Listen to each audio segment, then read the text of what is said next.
5 തലമുറകളായി നിങ്ങൾക്കൊപ്പം PRS hospital. മനമങ്ങും ചോറ് ഇവിടെയും കൂറപ്പുറത്തും നിൽക്കുന്നത് ഇവിടെയും. എത്ര മനോഹരമായ രണ്ട് പഴമൊഴികളാണ്. ഇതിനെ അന്വർത്ഥമാക്കുന്നതാണ് നമ്മുടെ ശശി തരൂരിൻ്റെ നിലപാടുകൾ. അദ്ദേഹം രാജ്യസ്നേഹത്തിൻ്റെ വലിയ കാര്യങ്ങൾ പറയുന്നു, ദേശസ്നേഹം പറയുന്നു.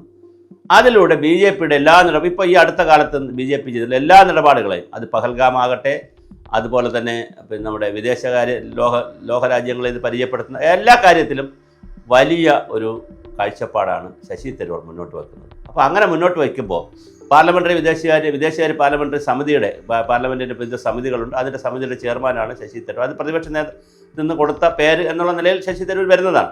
എന്തായാലും ശശി തരൂരിൻ്റെ നേതൃത്വത്തിൽ ലോകരാജ്യങ്ങളെ ബോധ്യപ്പെടുത്താൻ പോകണം. അതായത് ജോൺ ബ്രിട്ടാസ് ഉണ്ട് ആ സംഘത്തിൽ, ET മുഹമ്മദ് ബഷീറുണ്ട്, ശശി തരൂരുണ്ട്, കന്നിമൊഴിയുണ്ട്, അങ്ങനെ ഒത്തിരി ആളുകളുണ്ട്. പിന്നെ നമ്മുടെ വി മുരളീധരൻ മുൻ മന്ത്രി, BJPയുടെ തന്നെ മുൻ മന്ത്രി വി മുരളീധരനുണ്ട്. കുറേ ആളുകൾ കേരളത്തിൽ നിന്നുണ്ട്.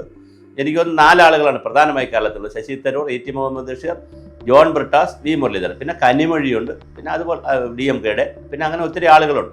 ഇവർ വിദേശ രാജ്യങ്ങളിൽ America, Britain, France, Italy, China, Japan തുടങ്ങിയ വിദേശ രാജ്യങ്ങളിലൊക്കെ പോയി നമ്മുടെ നയതന്ത്രപരമായ നമ്മുടെ കാര്യങ്ങൾ വിശദീകരിക്കാൻ, എന്താണ് ഭാരതത്തിൽ സംഭവിച്ചതെന്ന്, ഇന്ത്യയിൽ സംഭവിച്ചത് പറയാൻ പോവുകയാണ്. പക്ഷെ ഞാൻ പറയാൻ വന്ന വിഷയം അതല്ല. ഇതിൽ BJPയിലേക്ക് മാനസികമായി ഒരുപാട് അടുത്ത് നിൽക്കുകയാണ് ശശി തരൂർ. ശശി തരൂർ ശരാശരി രാഷ്ട്രീയക്കാരനൊന്നുമല്ല.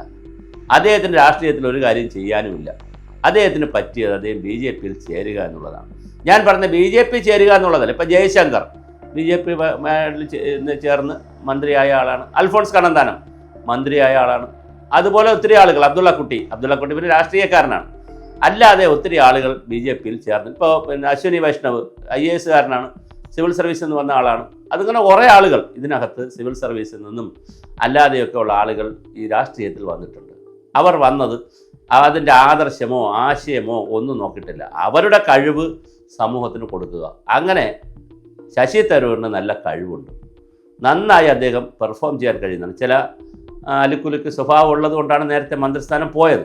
അല്ലെങ്കിൽ നല്ല മന്ത്രി, വിദേശകാര്യ സഹമന്ത്രി ആയിരിക്കാനൊക്കെ പറ്റിയ ആളാണ്. അതുപോലെ പല വകുപ്പും അദ്ദേഹത്തിന് പറ്റും. മന്ത്രി ആയിരിക്കാൻ പറ്റും, പ്രതിനിധി ആയിരിക്കാൻ പറ്റും. ഐക്യരാഷ്ട്രസഭയിൽ തന്നെ അദ്ദേഹത്തിന് വീണ്ടും വേണമെങ്കിൽ ഇന്ത്യൻ പ്രതിനിധിയായിട്ടൊക്കെ പോകാൻ പറ്റും.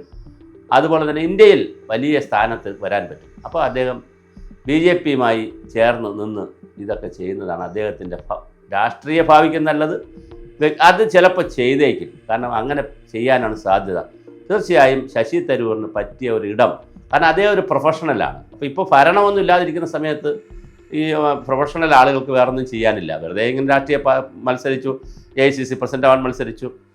ഇനി AICC പ്രസിഡന്റ് ആയിരുന്നെങ്കിലും ചിലപ്പോൾ അത് പരാജയപ്പെട്ടു പോയേനെ. കാരണം രാജീവ് ഗാന്ധിയുടെയും സോണിയാഗാന്ധിയുടെയും ഇന്ദിരാഗാന്ധിയുടെയും കുടുംബമായിട്ടൊന്നും ബന്ധമില്ലാത്ത, അല്ലെങ്കിൽ അവരെ ഗുഡ് ബുക്കിലില്ലാത്ത ഒരാൾ കയറി പ്രസിഡന്റ് ആയാൽ മുന്നോട്ട് കൊണ്ടുപോവുക പ്രയാസമായിരിക്കും. അപ്പോൾ അതല്ലേ അർജുൻ ഖാർഗെ പോലുള്ള ആളുകൾ ചെയ്യട്ടെ. ശശി തരൂരിന് പറ്റിയത് തീർച്ചയായിട്ടും നിങ്ങൾ ഭരണപക്ഷത്തിൻ്റെ ഭാഗമായി നിൽക്കണം.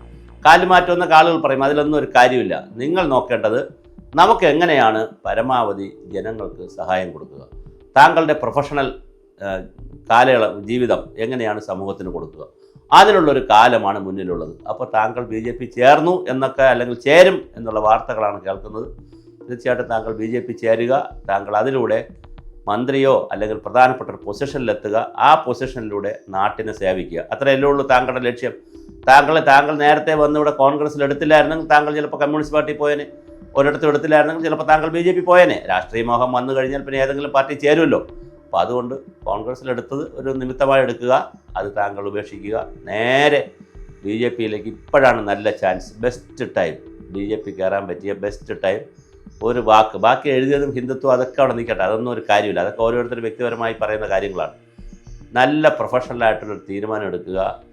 പതുക്കെ BJP ഇപ്പം കിട്ടിയ ഒരു ചാൻസ്, ഇത് ലാസ്റ്റ് വണ്ടിയാണ്, ഈ വണ്ടിയിൽ കയറിക്കൊള്ളുക. കയറിക്കഴിഞ്ഞാൽ നിങ്ങൾക്ക് മന്ത്രിയാകാനും തുടർന്ന് താങ്കളുടെ ശിഷ്ടകാലം രാജ്യത്തെ നന്നായി മറ്റ് തരത്തിൽ സേവിക്കാൻ കഴിയും. അപ്പോൾ അങ്ങനെ താങ്കൾ വച്ച് പിടിച്ചോളൂ. ഇപ്പം തന്നെ ട്രെയിനിൽ കയറിക്കോളൂ.